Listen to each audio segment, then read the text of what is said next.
नमस्कार, मैं doctor Manisha Sarvodaya hospital Faridabad से। आज आपसे बात करेंगे सेकेंड वेव ऑफ कोविड के बारे में।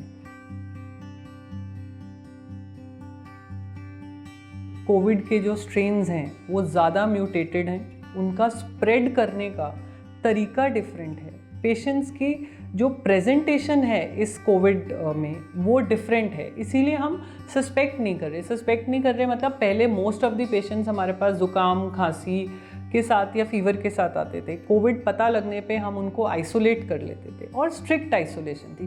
बट अभी क्योंकि मोस्ट ऑफ द पेशेंट्स की प्रेजेंटेशंस बढ़ गई है, जैसे कि पेट का दर्द ज़्यादा कॉमन कंप्लेंट हो गई है, हेडेक के साथ आ रहे हैं, रेडनेस इन आई के साथ आ रहे हैं, सो ये सब कंप्लेंट्स में कोविड कुछ हद तक मिस हो जाता है और क्योंकि हम उस पेशेंट को पकड़ नहीं पाते हैं तो वो स्प्रेड करता जाता है लंबे समय के लिए और इसीलिए ट्रांसमिशन बढ़ रहा है। सो मोस्ट इम्पॉर्टेंट कि ये सेकेंड वेव क्यों है, क्योंकि हमने ये देखा कि एक बार कोविड बढ़ने के बाद वो थम गया, नंबर ऑफ पेशेंट्स सिग्निफिकेंटली कम हो गए। कम होने के 1-1.5 महीने के बाद दोबारा से वो स्पाइक कर रहा है, तो इसीलिए हम इसको सेकेंड वेव कह रहे हैं। बट ये सेकेंड वेव क्यों आया है, इसका सबसे बड़ा रीज़न है हमारी लीनियंसी, हमारा कैजुअल बिहेवियर। क्योंकि हमें लगा कि कोविड जा चुका है, अब दोबारा नहीं होगा, या क्योंकि हमने बहुत डिफ़िकल्ट टाइम देखा और ह्यूमन टेंडेंसी, हम थक गए उस रिस्ट्रिक्शंस को फॉलो करते करते, तो हम लोग अपनी लाइफ को नॉर्मैलिटी की तरफ ले गए। जितने भी प्रिकॉशंस थे जो बेसिकली फर्स्ट वेव में हमने ट्रांसमिशन को रोकने के लिए किए थे, वो हम सब भूल गए।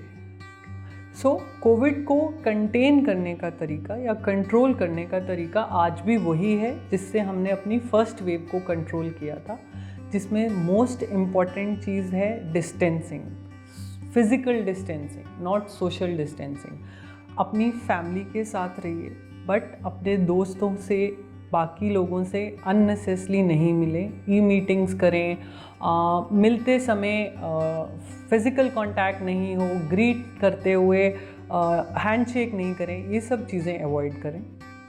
मास्क जो कि मोस्ट स्ट्रॉन्ग है इसके अगेंस्ट, उसमें हमें ये देखना है कि क्योंकि हम मास्क बहुत टाइम से लगा रहे हैं ना, तो mask should be very carefully used.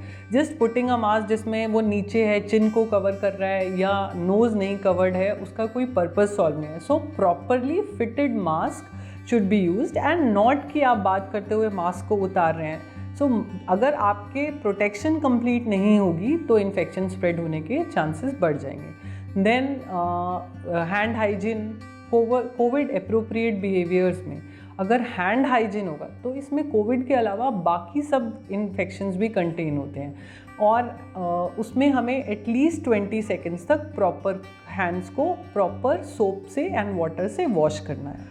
और कोविड अगर रोकना है तो उसके लिए सबसे पहले हमें डायग्नोज करना है, पता लगाना है कि किसको कोविड है। सो अब it is no more a social stigma, it was never a social stigma, लेकिन अब तो हमें इस बात की एक्सेप्टेंस आ गई है, तो हमें बिल्कुल भी टेस्ट कराने से डरना नहीं है। हमें जब भी कोई सिम्टम आता है, every cold, every viral infection should be considered. अगर हमें कोई भी ज़ुकाम है, खांसी है, बुखार है, तो हमें उसे कोविड ही समझना चाहिए, अपने आप को आइसोलेट कर लेना चाहिए जब तक कि हम टेस्ट में उसको प्रूव ना कर पाएँ कि ये कोविड नहीं कोई और बीमारी है। And then comes the vaccination. हर इंसान जिसके लिए वैक्सीन अवेलेबल है, आई वुड पर्सनली रिक्वेस्ट कि वो जाके अपनी वैक्सीन लगवाए। वैक्सीन के साइड इफ़ेक्ट्स, वैक्सीन से रिलेटेड मिथ्स कि वैक्सीन से ये रिएक्शन होगा, उससे वो प्रॉब्लम हुई है। देखो, कोई भी वैक्सीन होती है वो 100% सेफ़ नहीं होती है, बट क्योंकि ये वैक्सीनेशन एक ही टाइम पे बहुत सारे लोग वैक्सीनेट हो रहे हैं, तो उसमें जो थोड़े बहुत साइड इफ़ेक्ट्स हैं वो ज़्यादा सोशल मीडियाज़ पे सर्कुलेट होते हैं। बट हर वैक्सीन की तरह इस वैक्सीन से भी थोड़ा सा फीवर, बॉडी एक, कॉमन कोल्ड है जो कि सिंपल पैरासीटामोल की मेडिसिन या 1-2 दिन के रेस्ट के बाद ख़त्म हो जाता है। सो हर इंसान जिसको वैक्सीन मिल सकती है, स्पेशली जो कोमॉर्बिड कंडीशंस वाले हैं, जिनको डायबिटीज़ है, हाइपरटेंशन है, किडनी डिजीज़ है, कैंसर पेशेंट्स हैं, ऐसे पेशेंट्स को वैक्सीनेशन ज़रूर कराना है। बट ये समझना है कि वैक्सीनेशन से 100% इम्यूनिटी नहीं मिल रही और एक शॉट वैक्सीन का लगवाने से इम्यूनिटी नहीं मिलेगी। वैक्सीन के 2 शॉट्स जो कि 6 से 8 हफ्ते के गैप पे लगेंगे और सेकेंड शॉट लगने के भी 14 डेज बाद हमारे अंदर कोविड से लड़ाई करने की इम्यूनिटी आती है। तो वैक्सीनेशन के दौरान और वैक्सीनेशन के 14 डेज तक हमें अपने पूरे प्रिकॉशंस के साथ ही बिहेव करना है। जो भी साइड इफ़ेक्ट्स हैं वो या तो इजीली मैनेज हो जाते हैं या आप अपने नियरेस्ट सेंटर पे डॉक्टर से कांटेक्ट कर सकते हैं।